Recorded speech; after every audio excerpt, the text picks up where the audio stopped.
Suheldev Bharatiya Samaj party के राष्ट्रीय अध्यक्ष व प्रदेश के कैबिनेट में मंत्री ओम प्रकाश राजभर ने केंद्रीय गृह मंत्री अमित शाह के बयान को लेकर हो रहे विरोध पर कांग्रेस को कटघरे में खड़ा किया। उन्होंने कहा कि कांग्रेस को बाबा साहब से कोई मतलब नहीं है, वो केवल राजनीति के लिए, वोट के लिए संविधान और बाबा साहब की बात कर रही है। उन्होंने कहा कि कांग्रेस हमेशा बाबा साहब से लड़ती रही है, अपने शासनकाल में संसद में उनकी एक प्रतिमा तक नहीं लगने दी। ओम प्रकाश राजभर पार्टी की ओर से आयोजित महिला जागरूकता सभा को संबोधित करने गोरखपुर के चौरी चौराहे आए थे। उन्होंने कहा कि बाबा साहब की सोच है कि जो गरीब है, शोषित है, उनको ऊपर लाया जाए, लेकिन कांग्रेस ने उनकी एक बात नहीं मानी। बाबा साहब को 2 बार चुनाव हरवाया, गरीबों के लिए संसद में लड़ते रहे, लेकिन कांग्रेस ने उनकी बात नहीं मानी, जिसके चलते उन्हें केंद्रीय मंत्रिमंडल से इस्तीफा देना पड़ा। ओम प्रकाश राजभर ने बताया कि उनकी पार्टी पूरे देश में महिला जागरूकता महारैली का आयोजन कर रही है। इसमें उन्हें उनके अधिकारों के प्रति जागरूक किया जा रहा है। इससे पहले महिलाओं के अधिकारों के लिए अभियान चलाया गया था, तो केंद्र में महिला का आरक्षण बिल पास हुआ, इसलिए अब उन्हें जागरूक किया जा रहा है। 33% आरक्षण के बारे में बता रहे हैं और संगठित होकर लड़ने को कर रहे हैं। आने वाले समय में 50% आरक्षण नौकरियां में ही मिलेंगी। उन्होंने कहा कि टिकट बंटवारे में आमतौर पर राजनीतिक दल महिलाओं को तवज्जो नहीं देते हैं। हमारी पार्टी महिलाओं को उचित सम्मान देगी, उन्हें इसलिए जागरूक किया जा रहा है। वे स्वयं भी आगे आए, किसी चुनाव में महिलाओं को जिता सकते हैं तो जिताएं, लेकिन हमारी कोशिश है कि उन्हें इतना मजबूत बनाया जाए कि स्वयं भी अपनी बात को रख सकें। बलिया से तो नहीं ले आए हैं।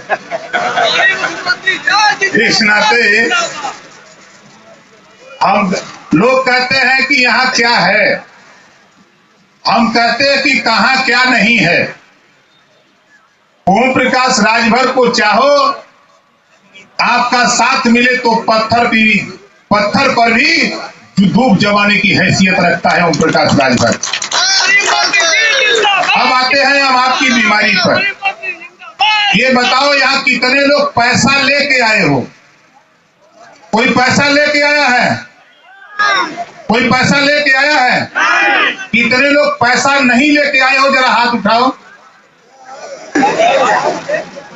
आप नीचे करो। आज के बाद हमारे नेता आपके गांव में जाएं तो आपको पैसा भी देना पड़ेगा।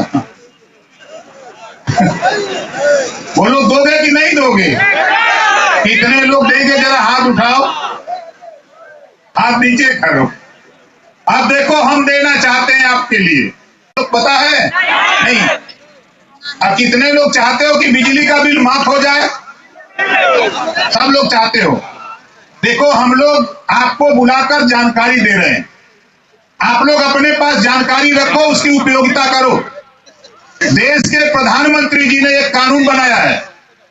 देश के प्रधानमंत्री जी ने एक कानून बनाया है। अब आपके छत पर सोलर पैनल लगेगा और उसी सोलर पैनल से बिजली की सप्लाई आपके घर के अंदर और घर के बाहर, चाहे आप बल्ब जलाओ, चाहे ट्यूबलाइट जलाओ, चाहे पंखा और फ्रिज, चाहे एसी चलाओ, ये कानून देश के प्रधानमंत्री जी ने बनाया है।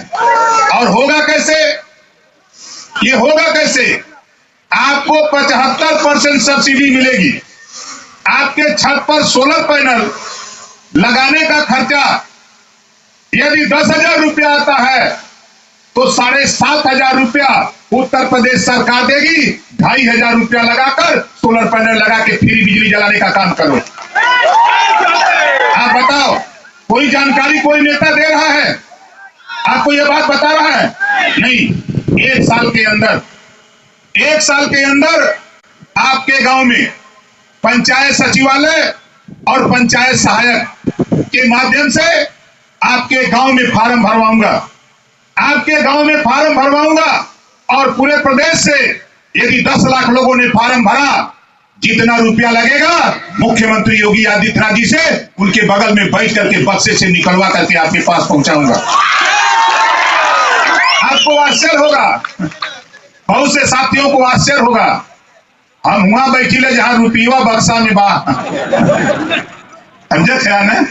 हम वहां बैठिला ये समय है जहां रुपया बक्सा में बंद बा। जब योगी जी खोलल बक्सा तो हमरो मन करे लगला कि करे बदे, आप लोगों बदे, अपने बदे नहीं, आप लोगों के लिए ये योजना। आप नौजवानों, आपको भी जानकारी होनी चाहिए।